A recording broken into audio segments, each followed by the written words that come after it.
বৃষ্টি সবার জন্য আনন্দ নিয়ে আসে না। যারা নিম্ন আয়ের মানুষ তাদের জন্য বৃষ্টি অনেক কষ্টের। পথে না নামলে না খেয়ে থাকতে হয় অনেকের। ঢাকায় গত ৩ দিন ধরে গুঁড়ি গুঁড়ি বৃষ্টিতে অতিষ্ঠ হয়ে উঠেছে জনজীবন। তবুও নিম্নবিত্তরা পেটের দায়ে কাজের সন্ধানে যাচ্ছেন ঘরের বাইরে। বৃষ্টির কারণে ফুটপাতের ব্যবসায়ীদের বেশিরভাগই পণ্যের পসরা সাজিয়ে বসতে পারেননি। আবার অনেকে কষ্ট করে বসলেও বেচাকেনা ছিল না বললেই চলে।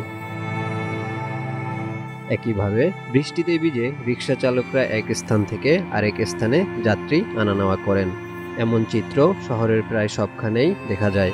একদিন আয় না করলে তাদের বাড়িতে চুলায় আগুন জ্বলে না। আবার বৃষ্টিতে ভিজলেও ঠান্ডা জ্বর সহ বিভিন্ন অসুখ হয়। সবকিছুকে নিয়তি ভেবে সকালেই কাজে বেরিয়ে পড়েন তারা। অনেকে বৃষ্টির হাত থেকে বাঁচতে ছাতা, রেইনকোট ব্যবহার করছেন। রিকশাওয়ালাদের সবাই এটা ব্যবহার করতে সমর্থ হন না। সারাদিন যে টাকা আয় করেন, রিকশার জমা টাকা দেওয়ার পর বাকি যা থাকে তা দিয়ে তাদের সংসার চলে না।